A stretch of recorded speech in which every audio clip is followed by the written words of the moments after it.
네, 혹시 보셨는지 모르겠는데요. 폭우로 잠겨있던 한강 잠수교가 12일 만에 모습을 드러냈습니다. 통행을 재개하기까지에는 시간이 좀 더 걸릴 거라고 하는데요. 내일부터 또다시 많은 비가 내린다고 해서 걱정이 좀 됩니다.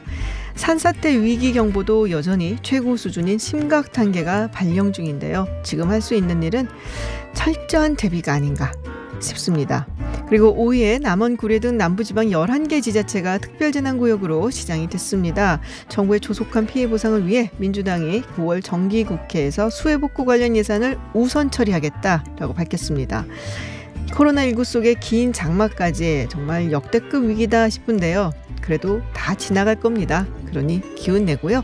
김지윤의 이브닝쇼 시작합니다.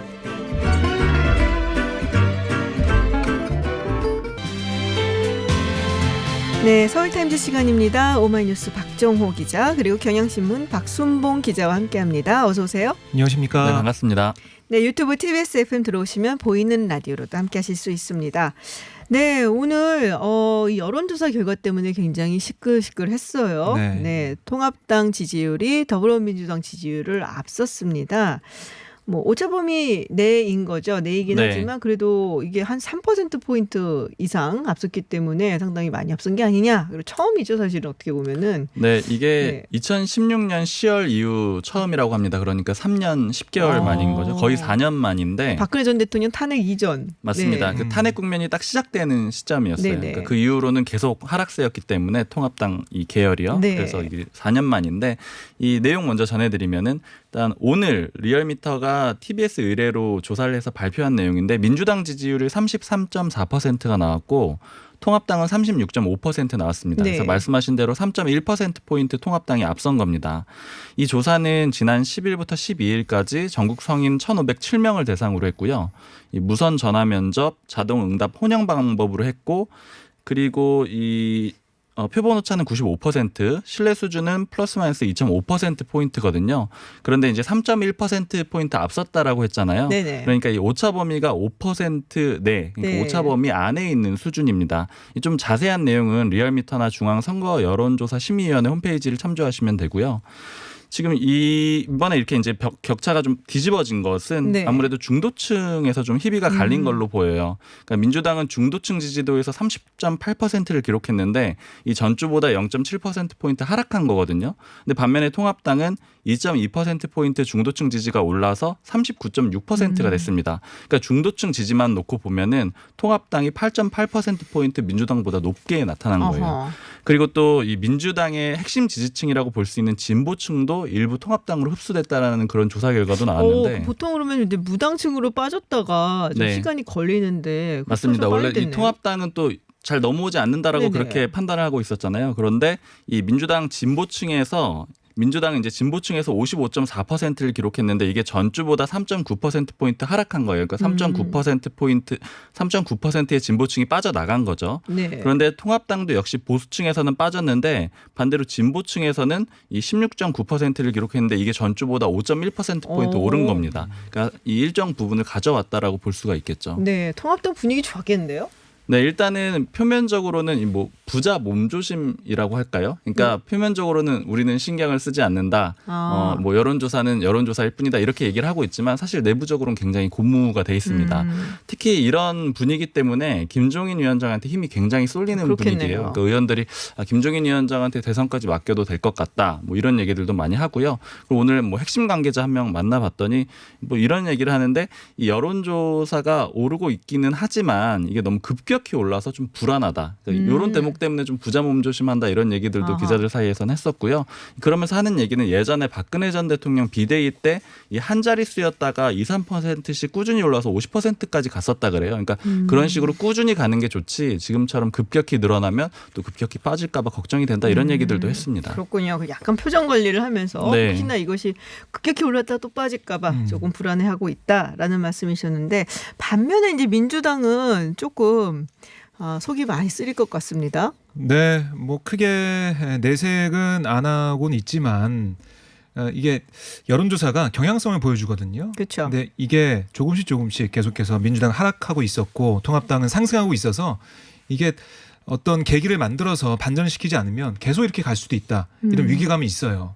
물론 일일비하지 않는다고는 하지만 경향성이 그렇기 때문에 어떤 대응을 해야 될까 이런 고민하는 모습인데 제가 열린우리당 때도 국회의원이었던 한 민주당 중진 의원을 만나봤는데 그럼 몇 명인지 나오잖아요. 아, 그런가요? 그중에 한 명인데 여당이 원래 힘들다 뭐 이런 네. 얘기도 하면서 개혁 과제를 흐트림 없이 추진해야 되는 게 먼저고 그러니까 지금 어떻게 보면은 부동산 악재도 있고 여러 가지 것들 윤미향 의원 뭐 양정수 의원부터 해가지고 네. 그리고 인천국제공항 정규직화 논란 뭐 이런 것도 해서 계속해서 악재가 왔는데 이런 악재가 있다고 해서 민주당을 지지해준 지지자들이 원하는 개혁과제 이런 것들을 아예 포기하고 그냥 근시안적으로 그런 정책이나 그런 모습을 내면 그건 안 된다. 열린우리당 때 그러다가 잘 안 됐다 이런 얘기를 하더라고요. 그래서 일일비하지 말자 이런 얘기를 좀 했었고요. 진성준 전략기획위원장도 보면 지금 당 지도부가 새롭게 뽑히고 있는데 당 지도부가 선출이 되면 새로운 리더십으로 해서 반등할 기회는 있을 거다. 지금 너무 힘들어하거나 여기에 뭐 슬퍼하거나 이럴 필요는 없다 이런 얘기를 했습니다. 하긴 뭐 컨벤션 효과라고 하잖아요. 이제 우리가 그런 식으로 전당대회가 있으면은 그 후에 약간 좀 이제 올라가는 네. 그리고 뭐 그러면은 이제 그 기세를 좀 이어가겠다라는 전략을 민주당이 가지고 있을 것도 같긴 한데 마침 말씀하셨다시피 최근 들어서 계속 하락세였기 네. 때문에 해서 그런 부분 좀 신경이 쓰이겠다라는 생각이 좀 듭니다. 그리고 근데 통합당에서 하나 좀 유의미하게 본다라고 하는 게 얘기를 들어보니까 네. 문재인 대통령 지지율을 좀 조심해서 보고 있대요. 왜냐하면은 네네. 문 대통령 지지율이 계속 40%대로 그래도 견고하게 유지가 되고 있잖아요. 네. 그러니까 통합당 입장에서는 그 지지율이 30%로 내려오면 이 민주당과 일종의 그러니까 당청 간의 갈등이 생길 수 있는 그런 지점으로 보고 있거든요. 그런데 내분을 바라는? 그렇게 될 경우에는 내분이 일어나면서 네. 이 정권이 이제 좀 타격을 받을 수 있다라고 보는데 근데 지금 상태는 대통령의 지지율이 높기 때문에 국정 운영하는 데는 전혀 무리가 없기 때문에 아직은 뭐 그냥 지켜봐야 되는 단계다 이런 식으로 얘기를 하더라고요. 그렇군요. 국정 지지율도 사실은 약간 하락세이기는 한데 네. 얼마 전에 한 여론조사에서는 사실 40%대가 빠진 게 나오긴 깨진 것도 했어요. 있었죠. 예, 그런데 이제 뭐 일회성이다 보니까 일단은 뭐 여러 가지로 좀 경계를 해야 되는 그런 상황이다라고 민주당과 청와대에서 여기고 있지 않을까라고 네. 생각을 좀 해봅니다. 통합당은 어쨌든 뭐 표정 관리는 하지만 분위기는 좋을 거 아니에요. 네, 뭐 굉장히 요걸 좀 좋죠. 이 분위기를 계속 이어가야 된다 하면서 새로운 이제 정강 정책 이야기가 나오고 있는데요. 네. 이 정강 정책을 오늘 발표를 일부 가안을 네. 했는데 이 내용들을 보면은 다 중도 진보층 공약이다 이렇게 해석을 할 수가 있는 내용들이에요. 그러니까 1호 정책 과제가 대표적인데 김종인 위원장이 처음에 화두를 던졌던 거죠. 네. 기본소득이 1호 정책 과제로 들어갔습니다. 그리고 다른 표현들도 몇 가지 전해드리면 약자와의 동행, 경제민주화 구현, 사회 양극화 해소 이런 것들을 가치로 내세우고 경제민주화? 있고요. 다시 등장했네요. 네, 김종인 위원장이 오다 보니까 또 다시 등장을 하게 됐고요. 그리고 또 저는 좀 인상적으로 본 게 이 노동계에 대해서 좀 변화된 입장으로 생각을 할 수 있는 대목들이 있더라고요. 그러니까 경제 주체 간 불공정 행위 엄중 처벌 이런 내용이 있었고 또 하나는 산업재해 예방을 위한 대책 마련 이런 내용들이 있었는데 주로 사실은 보수 정당 계열에서는 사측 입장을 대변해 그렇죠. 왔던 게 많잖아요. 근데 이런 내용들은 약간은 좀 노동계에 대한 전향적인 입장 변화를 보여주는 것으로 보입니다. 그리고 또 정치 분야에서는 국회의원 4선연임 금지 이것도 포함이 됐고요. 그리고 이 피선거권 연령 인하도 제시를 했는데 18세로 제한을 했습니다. 그러니까 고등학생도 선거에 나올 수가 피선거권을 선거권이 아니라 나와서 당선될 수도 있다라는 거죠. 현재가 25세죠. 네. 그렇군요. 이게 이제 뭐 이렇게 말하면 좀 그렇지만 약간 좌양자한 느낌이 확 드는 그런 네. 정강 정책인데요. 전 통합당에서 반발이 나오지 않을까 저는 이런 생각도 들더라고요. 글쎄요. 내용을 내부에서도 보면서. 반발이 있지 그러니까 않을까? 사실은 이 정강 정책 안은 원래보다 훨씬 더 왼쪽으로 간 안이에요. 근데 이게 중간에는 모두 빠진다 이런 얘기들이 많았는데 이대로 유지가 되는 건 사실은 그때 윤희숙 의원의 토론이 네네네. 있었고 그다음에 지지율이 좀 넘어온다라는 분위기가 한 2주 전부터 있었잖아요. 저번 주에도 0.8%포인트로 좀 좁혀졌고요. 맞아요. 그러다 보니까 김종인 위원장 체제가 힘을 받으면서 강하게 조금 더 밀어붙인다. 왼쪽으로 더 틀어서 이 드라이브를 거는 겁니다. 그렇군요. 자, 근데 기본소득 이야기가 나왔는데 네. 사실 이 기본소득은 이재명 지사가 이야기를 또 꺼냈었잖아요. 네, 그렇습니다. 성남시장 시절부터 계속 얘기를 해왔는데 네. 오늘 공교롭게도 이 지사가 국회에 왔어요. 국회에서 공정조달제도 도입을 위한 정책 토론에 참석을 했는데 네. 그 토론이 끝난 다음에 기자들이 관련된 질문을 했습니다. 그랬더니 이 지사는 민주당을 향해서는 민주당에서도 발빠르게 기본소득을 주요 정책으로 추진했으면 하는 기대를 갖고 있다. 그러니까 민주당이 좀 분발해야 된다 이런 얘기를 했고 또 말씀하신 대로 통합당의 새 정강정책 첫 조항으로 기본소득 들어간 것에 대해서는 매우 시의적절하다. 긍정적인 평가를 내놨습니다. 오케이, 뭐 내가 먼저 한 건데 이런 말을 하라고. 그리고 지지율 획득에도 크게 도움이 되지 않을까? 그러니까 도움이 될 거다라는 생각도 드러냈고요. 그러니까 통합당에 대해서 오히려 호평을 하고 민주당은 좀 더 잘해라. 이런 얘기를 한 셈인데 그러니까 이런 얘기를 했어요. 그러니까 과거 기초연금을 두고 민주당이 망설일 때 통합당이 전격적으로 기초연금을 도입하면서 선거에 상당히 덕을 봤는데 기본소득도 그렇게 되는 게 아니냐 우려를 내놨습니다. 그러니까 기억을 되돌려 보면 2012년 그러니까 통합당 전신 이제 새누리당 대선 후보자 박근혜 전 대통령이 만 65세 이상 노인에게 20만 원씩 주는 그 공약을 발표했어요. 네네, 맞아요. 그래서 이게 또 표심을 자극하는데 많은 영향했다 이런 얘기를 하고 있는 거거든요. 그러니까 이재명 지사의 이런 경고성 발언 이게 당내에서 어떤 파장을 불러올지 봐야 될 것으로 보입니다. 김부겸 의원하고도 만났다고요. 예, 김부겸 의원이 오늘 그 토론회 한 20분 전부터 와가지고요. 네네. 의원들이 오늘 많이 참석했거든요. 한 20 몇 명 참석한 것 같은데 인사를 하고 또 이 지사 옆자리에 앉아서 같이 얘기 나누는 모습도 보였는데요. 인사말을 했습니다. 인사말 했는데 이 지사가 김부겸 후보에 대해 각별히 공정조달에 관심 갖고 함께했는데 감사하다. 당대표 선거에 주력하고 있는데 그럼에도 불구하고 와서 감사하다 이런 얘기를 했고 당대표가 되면 지방정부도 공정조달을 독자적으로 할 수 있게 부탁드린다라는 김부겸 후보를 향한 메시지를 냈고요. 그다음에 김 후보도 단상에 올라서 발언했습니다. 어떤 의원이 이 지사와 손잡으면 이재명, 김부겸 연대설이 나와서 나쁘지 않다고 하더라. 뭐 이런 농담조 얘기를 하면서 왜 이재명처럼 못하냐라고 많이 그러는데 그게 하루아침에 되나 답답했다. 얘기를 했는데 뭐 많은 사람들이 웃었습니다. 네, 우리처럼. 그리고 이 토론회 이후에 연대설에 대한 기자들 질문 받고 내가 당대표가 되겠다는 건 정권 재창출을 위해서 좋은 후보들이 공정한 경쟁을 하도록 잘 관리하겠다는 건데 만약에 대선 주자인 이지사 연대하면 다른 분들이 동의하겠느냐. 그러니까 공정하지 않게 되는 그런 부분이 있으니까. 그러니까 내가 당장 급하다고 손잡자고 얘기할 수는 없지 않느냐. 이렇게 그쪽에서 그럼 얘기를 하자 그러면은. 잡을 수도 있지 않을까. 농담입니다. 그렇군요. 자, 그리고 청와대는 이제 새로 참모 5명이 합류를 했습니다. 누가 가장 눈에 띄는가요? 네, 역시 이 최재성 정무수석인데 이 처음에 내정이 됐을 때부터 기자들 사이에서는 주목을 받았습니다. 이게 왜냐하면 사선 의원 출신이잖아요. 그래서 사실은 비서실장으로도 좀 급이 더 높기 때문에 비서실장으로 거론이 되기도 했었고 이 정무수석으로 갈 거라고는 조금 예측을 못했어요. 왜냐하면 이 보통은 정무수석은 한 재선급 전직 의원들이 많이 가고 사실은 강기정 정무수석이 전에 3선이었거든요. 그것도 조금 높다 이런 얘기들이 있었고 4선인데. 그렇죠. 그럼 뭐 예전에 새누리당 때 보면 조윤선 수석 같은 경우는 초선이었었고요. 그러니까 그런 식으로 좀 높아서 급이 안 맞는다 그래서 그런 얘기들도 있었는데 결국에는 정무수석이 됐을 때는 그러면 결국 왕수석 같은 그런 역할을 하지 않겠느냐 이런 관측들도 있었고요. 그래서 주목을 받았는데 오늘 취임 인사에서 이 문재인 대통령을 중심으로 보필하겠다. 충원을 아끼거나 게을리하지 않겠다 이런 얘기를 했고요.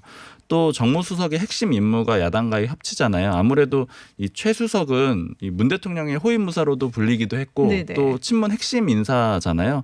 그러다 보니까는 협치는 좀 어렵지 않겠느냐 이런 관측도 있었는데 그런 점을 의식했는지 야당은 진심으로 대하겠다. 소통이 아닌 대통을 하기 위해 노력하겠다 이렇게 얘기를 했습니다. 그렇군요. 일본에서 주목한다는 얘기를 들었어요. 일본에서요? 예, 최재성 의원이 이젠 수석이라고 해야 되나요? 네. 수석이 좀 강하게 이제 일본에 대해서 강한 목소리를 낸 적이 많거든요. 네, 그래서 일본에서 주목한다라는 이야기를 좀 들은 바가 있는데, 자 이제 좀 다른 이야기 좀 해보도록 하겠습니다. 통합당의 김웅 의원이 이제 검찰 출신이잖아요. 그래서 검찰 인사를 놓고 지난주에 이제 강아지의 비유를 하면서 뭐 여러 가지 논란이 있었는데 조국 전 장관의 재건축 얘기가 나왔습니다. 그 아파트가 재건축이 되나 봐요? 그러니까 조 전 장관이 살고 있는 아파트가 재건축이 되는 거고요. 그러니까 김웅 의원이 뭐라고 했냐면 지난 11일 조 전 장관이 보유하고 뭐 거주하고 있는 서울 서초구 방배동 아파트 재건축 인가를 거론하면서 시작이 됐습니다. 그러니까 페북에 이번 호우로 송파구 올림픽 선수촌 아파트에 554가구가 누수 피해를 입었다. 송파 지역 의원이니까요. 그 얘기하면서 영상 올렸어요. 막 물 새는 영상 올렸는데 낡고 위험한 아파트를 재건축하려 해도 온갖 규제가 가로막고 있다. 그 결과가 바로 대규모 정전이다라고 또 얘기를 했어요. 재건축이 집값 올렸냐? 집값 올린 것은 정권인데 왜 모든 책임은 국민이 져야 하느냐라고 따져 물었고 이어서 재건축하려는 국민들이 적폐라면 조국 교수는 뭔가라고 덧붙였습니다. 아, 기승전 부동산이었군요. 그러니까 네, 부동산인데 그걸 또 이제 조국 전 장관을 끌어들여서 네네. 조국 장관이 살고 있는 집이 재건축이 되니까 그걸 뭐 섞어가지고 얘기를 한 거죠. 그랬더니 조국 전 장관도 가만히 있지 않았습니다. 어제 페이스북에 지역구 표를 챙기는 모습을 보여주는 속셈은 잘 알겠다면서 초선 의원이 벌써 구태의연한 노이즈 마케팅 수법을 쓴다라고 응수를 했고요. 그리고 검사 시절 수사권 조정 등 검찰 개혁에 철두철미 반대하다가 지난 총선에서 통합당 공천을 받고 송파구 출마해 국회의원이 된 김웅 의원이 느닷없이 내가 거주하는 서초동 아파트가 재건축 인가가 났음을 공격했다라고 지적을 했고, 그러면서 뭐 아파트에 대해 설명을 했는데요. 지난 81년 건축된 노후 아파트고 2003년 구매해서 지금까지 살고 있다. 네. 나는 재건축 인가 과정에서 어떠한 관여도 하지 않았다라고 얘기를 했습니다. 내가 아는 한 문재인 정부는 김 의원의 주장과 달리 재건축은 적폐라고 한 적이 없다라고도 강조했는데요. 어쨌든 조 의원이 거주하는 방배동 아파트는 지난해 5월 재건축 인가를 받은 네. 상황입니다. 그렇군요. 올림픽 선수촌 아파트 같은 경우는 이제 80년대 후반에 이제 건설됐으니까 이게 뭐 한 8년 정도 기다리면 되겠네요. 그러면. 이게 근데 그 안전진단 통과 못한 걸로 제가 아, 그때 그래요? 들은 것 너무 같은데 튼튼하게 지었군요.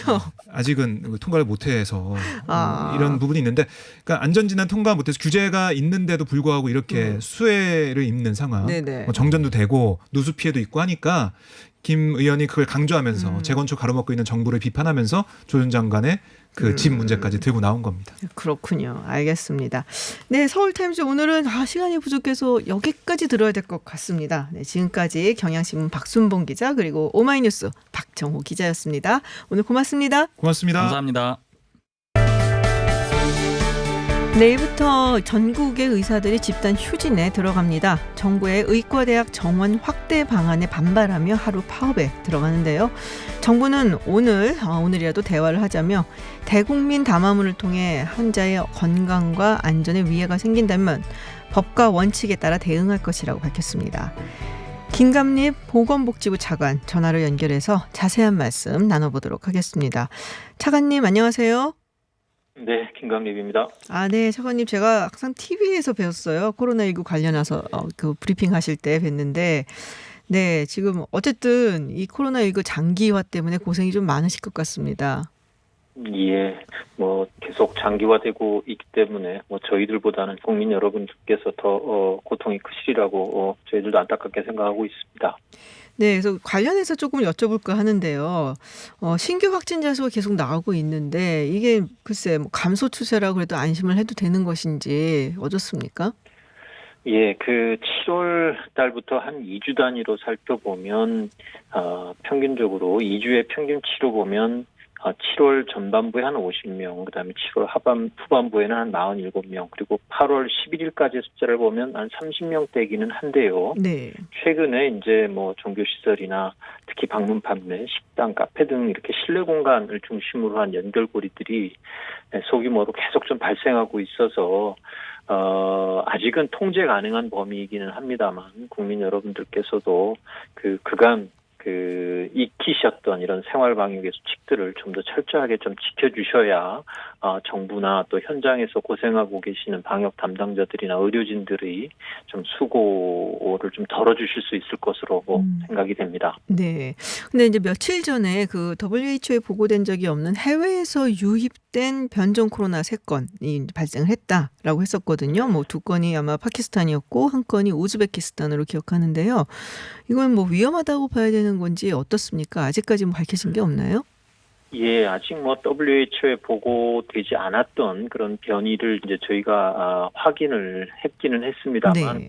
이것이 이제 감염력이나 이제 어떤 영향을 미칠 수 있을지는 쉽게 예측하기는 어렵습니다. 그래서 현재 이 부분에 대해서는 뭐 저희가 이제 해외 유입 특히 이런 그 사례에 대해서나 국내에서 발생하는 사례들을 주기적으로 유전자 분석을 하고 있습니다. 이런 유전자 분석을 통해서 이런 것들이 앞으로 이제 어떤 영향을 미칠 수 있는지 이런 것들을 계속 좀 추가 분석을 해나가고 있기 때문에 그러한 좀 증거들이 쌓이면 여러 가지 위험에 대한 평가를 좀 새롭게 할 수 있는 시기가 올 것으로 생각을 합니다. 아직은 변이됐다라는 것 이외에 추가적으로 더 위험하다 안 하다 이런 말씀을 드리기는 좀 추가적인 분석이 필요한 상황입니다. 네. 이제 백신 전쟁이라고 하잖아요. 그래서 각국에서 이제 백신을 개발하려고 굉장히들 노력들인데 우리는 어떤가요? 예, 현재 뭐 그 국내에서도 역시 외국과 마찬가지로 많은 노력들을 기울이고 있습니다. 이제 네. 국내에서도 지금 이제 몇 개 회사에서 이미 연내 임상시험 진입을 목표로 해서 진행 중이고 저희들은 내년까지 이제 국내에서 백신을 확보하는 것을 목표로 노력을 하고 있고 정부도 총체적인 그런 좀 총력 지원을 하고 있는 상황입니다. 더불어서 국내에서의 개발에만 좀 그 의존하고 있는 것은 아니고 네. 해외에서 개발되는 그 백신에 대해서도 한편으로는 국제적인 연대의 노력을 통해서 그리고 또 한편으로는 이런 그 백신을 개발하고 있는 개별 기업들을 개별적으로 접촉을 해서 해외에서의 도입도 병행하는 이런 전략을 가지고 준비하고 있습니다. 그렇군요. 러시아에서 지금 처음으로 개발을 했다고 소식이 들어왔잖아요. 근데 이게 뭐 2차 임상시험 결과도 제대로 확인이 안 돼 있는 상황이고 3차는 아직 안 한 상태란 말이에요. 이거 우리 차관님 보시기에는 이 안전성이라든지 이런 부분에서 어떻게 보십니까? 예, 뭐 백신 자체는 사실은 이제 건강하신 분들에게 접종을 하는 거기 때문에 무엇보다도 안전성이나 또 이 부작용이 또 이제 아주 늦게 나타날 수도 있기 때문에 안전에 대한 검토가 상당히 중요한 고려 요인이 되어야 됩니다.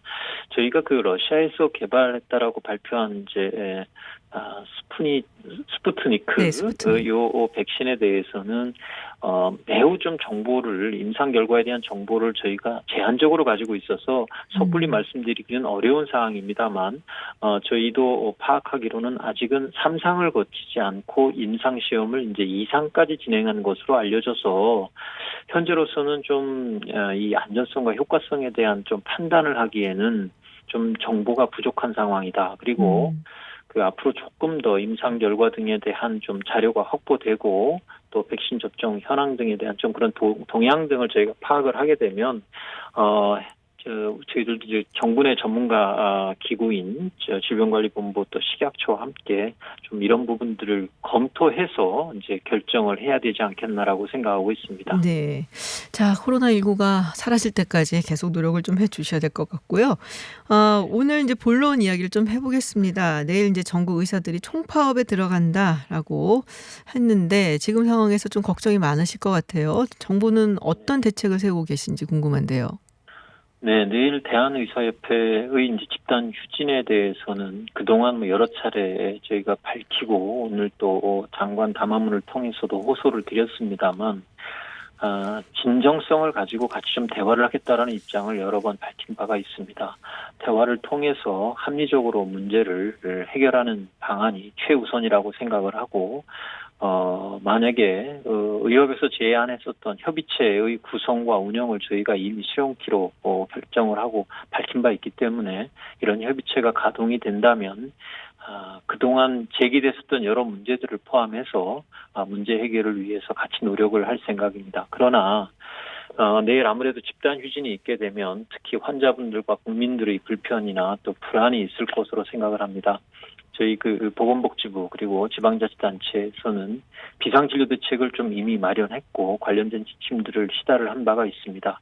그래서 비상진료 상황실을 운영하면서 국민 여러분들께서 어디가 진료 가능한 이제 의료기관인지 이러한 것들을 안내받으실 수 있고 또 집단 휴진의 현황도 저희가 관리를 하면서 비상연락 체계를 운영을 해서 국민 불편을 최소화하도록 이렇게 운영을 할 생각입니다. 그러면은 만약에 내일 갑자기 아파서 병원에 꼭 가야 되는 경우가 생기면은 어디를 통해서 어떻게 알아봐야지 될까요?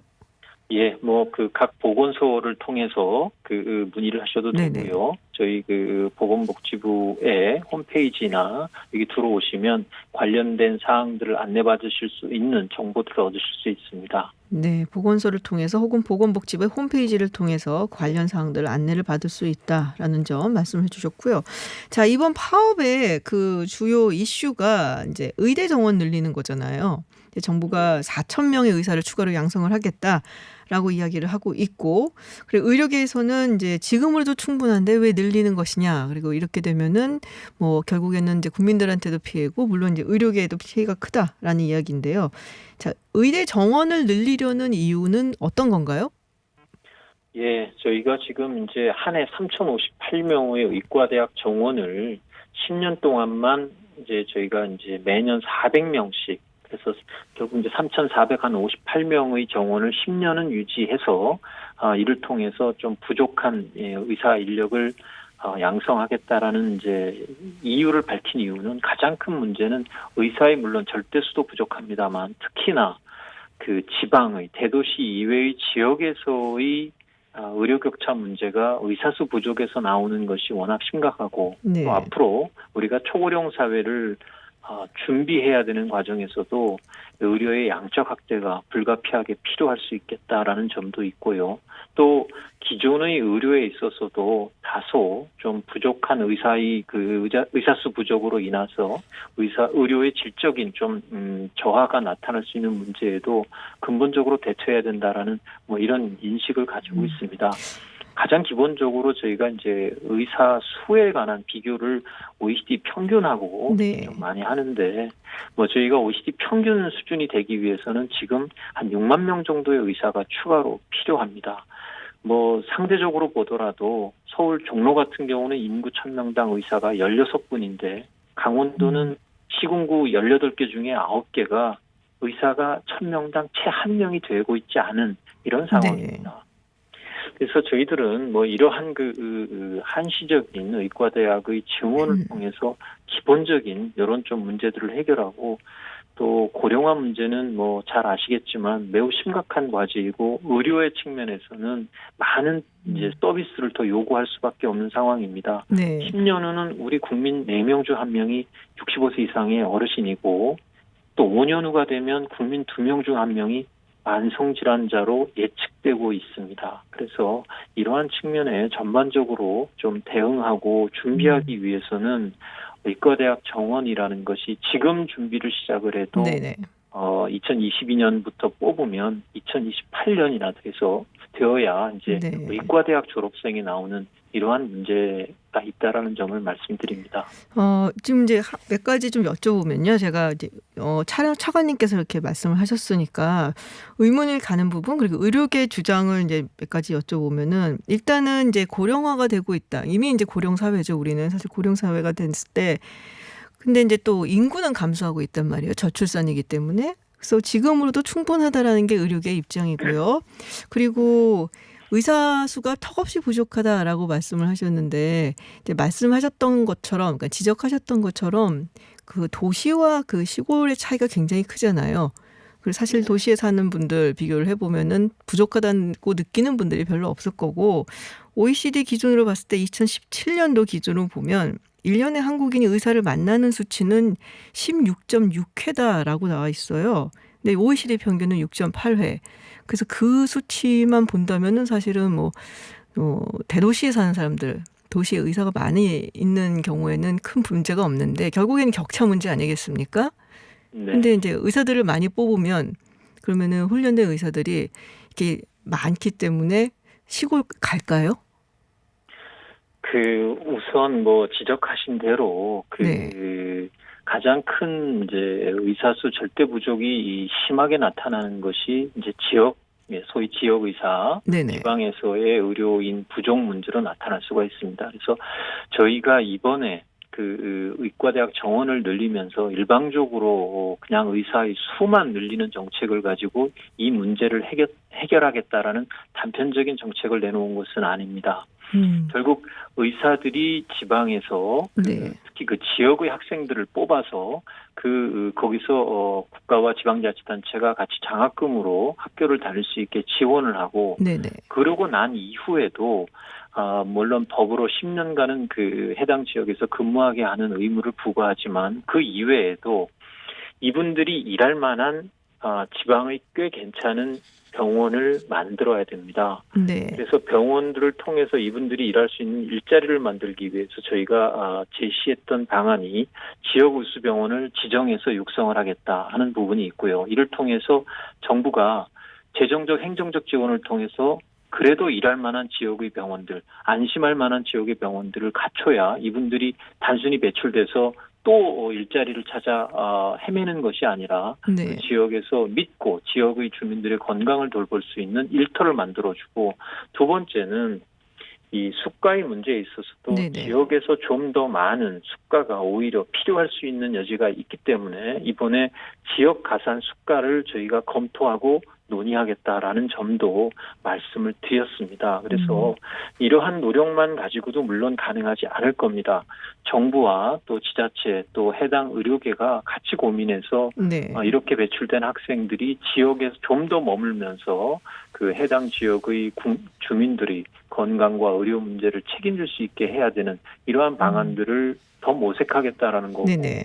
그를 위해서도 역시 의료계하고 전향적인 대화와 전문가들의 이 현장의 의견을 들어서 세부적인 실행 방안을 마련하는 것은 절대적으로 필요하다라고 네. 저희들도 보고 있습니다. 근데 지역에 10년간 근무를 의무적으로 한 다음에 뭐 이 부분에서도 사실은 뭐 개인의 자유 제한이다라는 비판도 있습니다만은 10년 끝난 다음에는 또 다시 또 대도시나 수도권으로 몰려들 가능성이 없진 않은 거잖아요. 그러면은 굉장히 10년이란 기간이 짧다면 짧고 또 길다면 긴 시간인데, 숙련된 그리고 굉장히 오랜 경험이 있는 의사분들이 지역에 여전히 부족하지 않을까, 뭐 이런 생각도 해볼 수 있는데요.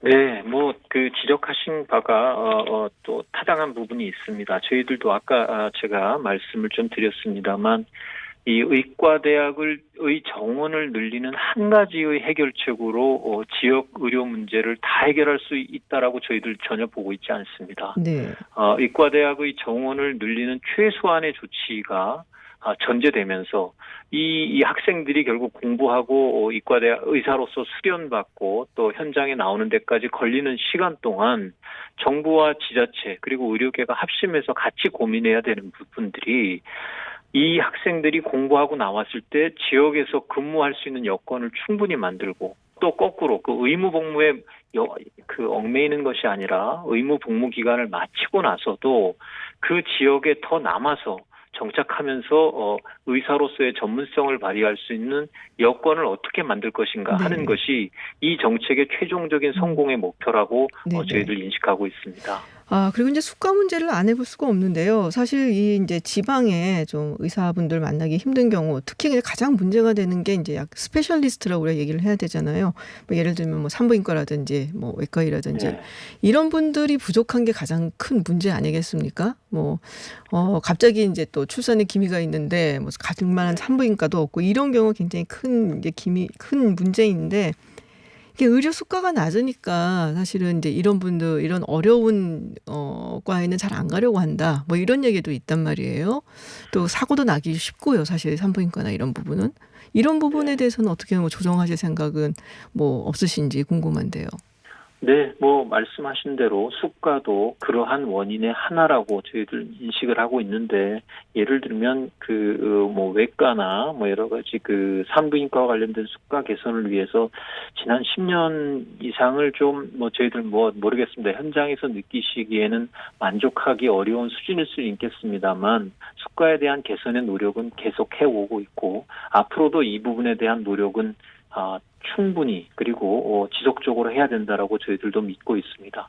다만 이것 역시 수가의 문제만은 아니라고 생각을 합니다. 그래서 말씀 주셨던 위험에 대한 사회적인 분산을 어떻게 제도화할 건지에 대한 고민도 추가적으로 좀 더 필요하고요. 네. 또 실제로는 그 의사 선생님 한 분만 가서 그 해결되는 것이 아니라 이 시스템으로, 그리고 꽤 도와줄 수 있는 간호사 선생님이나 의료 기사 등과 같이 이러한 시스템으로 이 의료 서비스를 제공할 수 있는 의료 기관이 안심하고 운영될 수 있을 만한 여건을 만들어내는 것도 이 소위 특수한 이런 그 전문가들을 내가 네네. 사는 고장에서 만날 수 있는데 절대적인 요인이 됩니다. 네. 그래서 그러한 것들이 이 소위 의료 전달 체계 또 내지는 환자 입장에서 보면 의료 이용 체계라고 이야기를 하는데 이러한 부분들에 대한 고민도 역시 필요하다라고 네. 저희들 인식을 하고 있고 대한의사협회에서 제안했었던 내용 중에 이러한 부분에 대한 논의를 하자라는 것을 저희들 100% 받아들이고 네네. 이러한 부분을 같이 고민하자라고 말씀을 드리고 싶습니다. 좀 마지막으로 이 공공의대 이야기를 좀 해볼게요. 이 공공의대도 신설하겠다라는 것이 정부의 의지이기도 한데요. 의과대학을 하나 설립하는데 상당한 돈이 들지 않겠습니까? 뭐 시설뿐만이 아니라 그렇습니다. 그리고 교수진도 지금 확충을 해야 될 거고요. 뭐 한두 명이 아니잖아요. 뭐 임상의학과라든지 뭐 기초적인 의학 교수들을 모두 이제 뭐 확충을 하려면은 굉장히 많은 교수진을 어디서 데려올 것이며 사실 서남의대 폐교시에 그 당시에도 이제 교수진 중에 MD가 몇 명이에요. 뭐 이런 걸 물어봤다는 얘기도 기사에서 본 적이 있는데요. 예. 구체적인 계획이 있으신지 이게 확충이 되지 않으면 사실은 의료의 그 질이라고 할까요? 이런 부분에서도 좀 떨어지지 않나 그렇게 되지 않을까 하는 우려도 나올 수 있거든요. 예, 지적해 주셨던 염려들을 정부도 충분히 인식을 하고 있습니다. 그리고 의과대학 설립은 물론 대학 설립도 쉬운 과제는 아니겠습니다만 추가적으로 고민하고 더 노력해야 되는 부분들을 많이 가지고 있습니다. 임상 실습을 할 수 있는 병원이나 이러한 것들이 뒷받침되지 않으면 효과적인 의과 교육이 되기 어렵기 때문에 다른 대학을 설립하는 문제보다는 정부로서도 많은 고민이 있었습니다만 그럼에도 불구하고 공공의과대학을 만들겠다라고 결정한 배경에는 이번에 코로나19 사태와 같은 이러한 국가의 공중보건 위기를 겪으면서 직접 국가가 책임지고 이러한 공공부문의 이 의사를 양성하는 것이 절대적으로 좀 필요하다. 저희가 사실은 역학조사관을 확보하는 데 있어서도 특히 의사로서 역학조사관을 확보하는 것은 정부나 지방자치단체 모두에게 매우 어려운 숙제입니다. 그리고 이러한 감염을 전공으로 하고 이번에 정은경 본부장이나 질병관리본부의 이 많은 의료진들이 노력했던 이런 의료진들을 정부 내에서 공공적인 목적을 수행하는 분들을 확보하기 위해서는 민간에 맡기는 것보다는 직접 국립 공공의과대학을 설립을 하고 다만 염려하셨던 이러한 충분한 의료 실습이나 지원을 할 수 있는 그러한 배후 기관이 있느냐 하는 질문에 대해서는 저희 국립중앙의료원이 그러한 역할을 맡음으로써 네네. 그동안의 서남의대의 사례에서 아쉬웠던 또 안타까웠던 이러한 문제가 재발하지 않도록 저희들 준비해 가면서 노력하고 있고 네. 좀 덧붙일 말씀 하나는 저희가 공공의과대학을 준비하는 것은 새롭게 마련되는 기존의 의과대학 정원 위에다가 덧붙여서 새로 신설하겠다는 것이 아니고 기존의 서남의과대학, 서남대 의과대학의 정원을 활용을 해서 그 정원을 통해서 신설을 하고 또 직접 국가가 책임지면서 국립중앙의료원이 뒷받침하면서 국가가 책임지는 방식으로 설립해서 운영을 하도록 하겠다는 내용입니다. 알겠습니다. 예, 저 좀 더 말씀을 나누고 싶은데요. 시간이 부족해서 여기서 마쳐야 될 것 같습니다. 언제 다시 한번 스튜디오에 모셔서 이야기 나눴으면 좋겠습니다. 네, 차관님 오늘 말씀 고맙습니다. 예, 수고하십시오. 네, 지금까지 보건복지부 김강립 차관과 이야기 나눴습니다. 네, 자투리 뉴스 전달하는 시간입니다. 뉴스 더 있습니다. 박철민 씨와 함께합니다. 어서 오세요. 안녕하세요. 박철민입니다. 네, 첫 번째 소식 들려주시죠. 네, 625억 원어치 짝퉁 가방판 일단 검거입니다. 위조 명품 이른바 짝퉁 네네. 가방을 SNS를 통해서 홍보하고 판매한 일가족 4명이 경찰에 붙잡혔습니다. 세자매 일당 사건 이렇게 표현하기도 하는데요. 남편이 포함돼서 일가족 4명이고요. 네네. 정품 시가로 하면 대략 625억 어이구. 원이고요. 특허청 산업재산특별사법경찰 특사경은 오늘 상표법 위반으로 이들을 체포했습니다. 네. 세자매 중 주범인 둘째와 첫째는 구속됐고요. 주범의 남편과 셋째는 불구속 기소 의견으로 검찰에 송치됐습니다. 저 간해수고범은 들어봤지만 이렇게 일가족이 다 함께 짝퉁 판매를 했단 말이에요? 네, 가족 일당은 2018년 6월부터 지난해 11월까지 울산 지역의 가정집을 비밀 작업장으로 위장했는데요. 네. 이곳에서 가방 등 해외 명품 위조 상품 2만 6천여 점 2만 6천여 점을 SNS 채널로 판매했습니다. 어이고 네. 그렇군요. SNS 통해서 요새 많이 판매하던데. 네, 그리고 네. 비밀 작업장을 덮친 특사경이 이곳에서 정품 시가 24억 원어치의 위조 상품 1,100여 점을 압수했다고 합니다. 그렇군요. 피해가 더 있을 수도 있겠네요. 그렇습니다. 특허청은 올 상반기 온라인 짝퉁 상품 신고 9,700여 건으로 접수됐다고 했습니다. 전년 같은 기간보다 3배 이상 증가한 아이고. 건데요. SNS 채널이 폐쇄적이고 또 이런 유통 구조를 가지고 있기 때문에 수사기관의 접근이 어렵다고 합니다. 네. 온라인을 통한 위조 상품 유통이 증가하고 있으니까 네, 주의하셔야겠네요. 주의하셔야겠습니다. 진짜 정말 주의하셔야 할 것 같아요. 예. 자, 두 번째 뉴스 뭔가요? 가슴 아픈 사연입니다. 엄마가 때려요. 도와주세요인데요. 뭔지 알겠어요. 네. 참. 어머니에게 폭행을 당하던 10살 배기 소녀가 맨발로 뛰쳐나와 편의점에 도움을 요청한 일이 있었습니다. 사건은 지난 7일 오전 10시쯤 서울 마포구에서 벌어졌습니다. 공개된 CCTV를 보니까요. 편의점 안에 맨발에 소녀가 뛰어 들어오는데 네네. 헝클어진 머리에 코피를 심하게 흘리고 있었고 아이고. 이 10살 소녀는 어머니가 술에 취해 목을 조르고 머리를 때렸다며 편의점 직원에게 도움을 요청했습니다. 편의점 직원은 아이가 코피를 말도 못하게 흘렸다. 맨발로 뛰어왔는데 아이 집이 한 길 건너 찾기를 네네. 건너야 하는 건데 맨발로 뛰어왔다는 게 정말 안쓰러웠다라고 정말 말했습니다. 다급했으니까 맨발로 뛰어갔겠죠. 네, 폭행 혐의를 받은 이 아이의 엄마. 네. 사건 당일 만취해서 집에 들어갔는데 휴대전화를 보고 있는 아이를 보고 순간 화가 나서 때렸다라고 진술한 것으로 알려졌습니다. 피해 아동은 현재 아동복지시설에서 보호 중입니다. 그리고 참나. 지금 제가 통계를 좀 네네. 살펴봤는데요. 아동학대로 숨진 아동 지난해 43명이었습니다. 네네. 이게 그 지난해보다 28명이었던 그 지난해보다 15명 정도 늘었는데요. 그중에 더욱 충격적이었던 것은 가해자 10명 중 7명이 부모였다는 것입니다. 보통은 이제 부모인 경우가 많죠, 사실은. 네. 정말 화가 나네요. 꽃으로도 때리지 말라고 했습니다. 안타까운데요. 자, 마지막 소식 전해주시죠. 네, 데니 태극기를 아십니까?입니다. 데니 태극기요? 네, 데니 태극기. 그게 뭐예요? 네, 우리나라에 현존하는 태극기 중에서 가장 오래된 오. 태극기 이름입니다. 근데 왜 데니 태극기예요? 이게 공식 명칭인데요. 네, 등록문화재 제 382호이고 그래요? 데니라는 네네. 사람이 가지고 있었던 태극기. 왠지 우리나라 사람 아닐 것 같은데요? 맞습니다. 국립중앙박물관은 제75주년 광복절을 맞아서 내일부터 23일까지 네. 1층 대한제국실에서 이 데니 태극기를 특별 공개합니다. 그렇군요. 점점 궁금해지고 계시죠? 네네. 네, 1880년대 네네. 조선으로 거슬러 올라가 보겠습니다. 당시 조선은 갑신정변을 겪고 있었고요. 영국군이 거문도를 점령하는 등 외침을 받고 있었는데 대한제국이 세워진 게 1897년이니까 네. 그보다 10년 전이었습니다.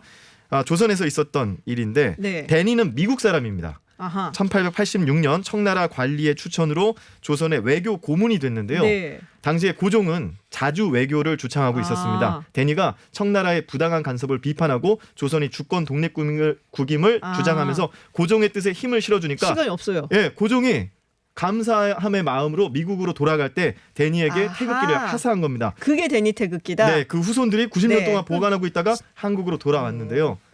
이게 바로 데니 태극기였습니다. 공개가 됩니다. 네, 뉴스 더 있습니다. 여기서 맞춰야 할 것 같아요. 시간이 없어서요. 네, 아쉽습니다. 박철민 씨였습니다. 오늘 말씀 고맙습니다. 고맙습니다.